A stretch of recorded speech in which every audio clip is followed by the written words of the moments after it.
What happens in the 7 minutes between life and death? What do you see when your heart stops beating and your brain begins to shut down? For most of us, these questions remain mysteries wrapped in fear and speculation. But for one police officer lying in a pool of his own blood on a cold warehouse floor, these questions were about to be answered in the most extraordinary way imaginable. He'd been shot twice. The second bullet tore through the gap in his vest, ripping through organs that were never meant to see daylight. As backup sirens screamed in the distance, he felt his life draining away with each weakening heartbeat. He was dying, he knew it, his fellow officers knew it. But what happened next, what he experienced in those final moments would challenge everything. He thought he knew about reality itself. Because here's the thing nobody tells you about death. Sometimes you don't stay dead. And when you come back, you bring something with you. A message, a vision, a truth so profound it changes everything. This officer met someone on the other side. Someone he never expected to see. And what that presence told him, what he was shown, would transform not just his own life, but everyone around him. This is his story. A story of bullets and blood, of light and love, of the thin veil between this world and whatever lies beyond. Stay with me, because what you're about to hear will make you question everything you thought you knew about death. And life. It was supposed to be a routine call. Just another domestic disturbance in the old warehouse district, the kind he'd responded to hundreds of times before. But as he stepped out of his patrol car that cold November evening, something felt different. The air was too quiet, the shadows too deep. He'd been a cop for 12 years, walking the thin line between order and chaos every single day. He knew the streets, knew the criminals, knew the game. But nothing could have prepared him for what was about to happen in the next 7 minutes. That would change everything he thought he knew about life, death, and what lies beyond. The warehouse door hung open like a dark mouth waiting to swallow him whole. His hand rested on his weapon as he called out, announcing his presence. That's when he heard it, the metallic click of a gun being cocked, and then chaos erupted. The first shot hit him in the chest. He felt it like a sledgehammer striking his ribs, even through the vest. The impact threw him backward, and suddenly the world became a blur of muzzle flashes and deafening explosions. He returned fire, moving on pure instinct and training, but then came the second shot. This one found the gap, right below his vest, tearing through flesh and muscle. He went down hard, his head cracking against the concrete floor. The cold seeped into his back as warmth spread across his abdomen. He knew immediately. This was bad. This was the kind of bad that officers don't come back from. His radio crackled with panicked voices as backup screamed toward his location, but they felt a universe away.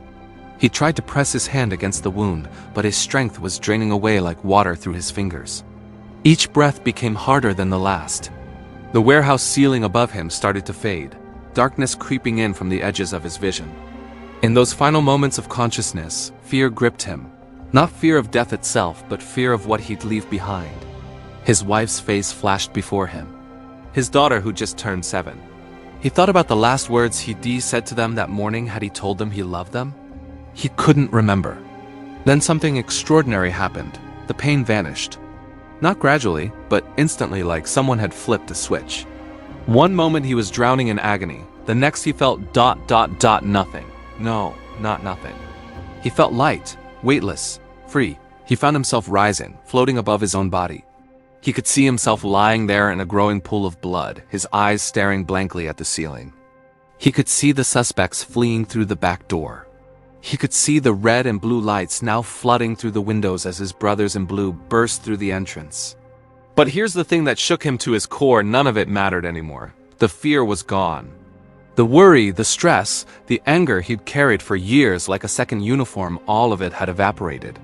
He felt an overwhelming sense of peace, a calm so profound it defied description. Above him, or maybe beyond him, direction didn't seem to work the same way anymore. There was light. Not the harsh fluorescent lights of the warehouse, but something else. Something warm and inviting, calling to him like a song he'd forgotten he knew. As he moved toward that light, faster than thought itself, the warehouse and his dying body faded away completely.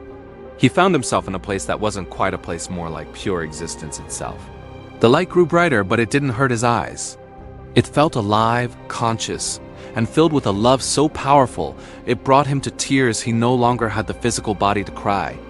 And then, from within that light, a figure emerged. He knew immediately who it was, though he'd never been particularly religious. Hadn't been to church since his daughter's baptism. But there was no doubt, no question in his mind. This was Jesus Christ standing before him, or maybe it was more accurate to say they were existing together in the same eternal moment. The figure didn't speak with words, but with pure understanding that bypassed language entirely. He felt himself being seen, truly seen, for the first time in his life. Every choice he'd ever made, every moment of kindness and every failure, every secret shame and every quiet victory, it all lay bare before this being of absolute love. And here's what terrified him more than the bullets that had torn through his flesh. He expected judgment. He expected to be weighed and found wanting. Instead, he found only acceptance, only love. The figure communicated something to him, not a message, but a knowing that settled into the deepest part of his being. You are loved. You have always been loved. You will always be loved. In that timeless space, the being showed him things. He saw his life from a different perspective, not just his own experiences, but how his actions had rippled outward, touching others in ways he'd never imagined. He saw the teenager he'd talked down from the bridge 3 years ago, now graduating college. He saw the homeless veteran he'd bought coffee for on cold mornings, who'd used that small act of kindness as the first step toward getting clean. But he also saw the pain he'd caused. Words spoken in anger to his wife during their worst arguments. Times he'd been too harsh with suspects when compassion might have served better. Moments he'd chosen his career over his family. Missing recitals and bedtimes and quiet evenings that could never be recovered. Through it all, the presence beside him radiated understanding, not condemnation. And then came the question, not in words, but in pure meaning, are you ready to stay, or do you have more to do? In that moment, he understood he had a choice. He could continue forward into that perfect peace, or he could return to the pain, to the broken body on the warehouse floor, to a life that would never be quite the same. Part of him wanted desperately to stay. The peace here was everything he'd been searching for his entire life without knowing it. But then he thought of his daughter's laugh, his wife's touch, the rookie he was training who still needed guidance, the streets he'd sworn to protect. And he realized his work wasn't finished. He had been given something precious, this glimpse beyond the veil, and he had to take it back. He had to live differently, better, with purpose. The return was violent. Like being thrown into ice water, he slammed back into his body with a gasp that sent fire through his chest. The pain returned all at once, a tsunami of agony that made him scream. Hands pressed against his wound, the EMTs had arrived. Voices shouted medical jargon he couldn't process. The siren wailed as the ambulance raced toward the hospital. But even through the pain, he held onto something. The memory of that peace, that love, that presence.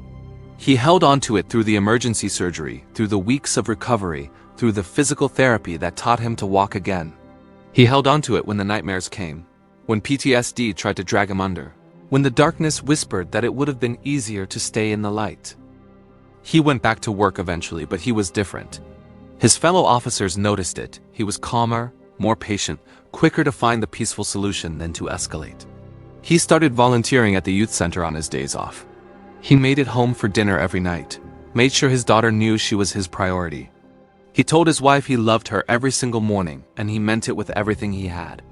When people asked what changed him, he struggled to explain. How do you describe the indescribable? How do you put infinity into words? He'd simply say that he'd been given a second chance and he wasn't going to waste it. The scar on his abdomen became a reminder not of death, but of life, of purpose, of the profound truth that we are all connected, all loved, and all here for a reason. His near-death experience taught him that death isn't the end, but it also taught him something equally important. Life matters. Every moment matters. Every choice matters. And on quiet nights, when he holds his daughter close or kisses his wife goodnight, he feels it again, just an echo, a whisper of that perfect peace. And he knows with absolute certainty that when his time truly comes, when his work here is finally done, that light will be waiting for him. Not as an ending, but as a homecoming. So here asks the question that should be burning in your mind right now. If this officer could come back with such a powerful message, what are others bringing back from the other side? What secrets lie beyond that threshold we all must eventually cross? This officer's encounter with Jesus changed everything he thought he knew about life and death. But his story is just one of thousands. There are doctors who've clinically died and returned speaking of divine beings. There are accident victims who've experienced realms of pure light. There are people who've seen deceased loved ones waiting for them, and others who've been shown visions of the future that later came true. Each story is different, each revelation unique, and each one holds a piece of the puzzle about what really happens when we die. If this story moved you, if it made you question, if it opened your mind to possibilities beyond what we can see and touch, then I need you to do something right now. Hit that subscribe button, because we're diving deep into the most profound near-death experiences ever recorded. These aren't fairy tales. These are real people, real deaths, real encounters with whatever lies beyond. Leave a like if this story impacted you. Drop a comment telling me, do you believe him? Have you or someone you know experienced something similar? Your stories matter, and this community is built on sharing these profound moments. And don't go anywhere yet, check out the next video on your screen. You won't believe what a firefighter saw when he died in a burning building, or what message he brought back that saved lives. The truth is stranger and more beautiful than fiction. And it's all waiting for you right here.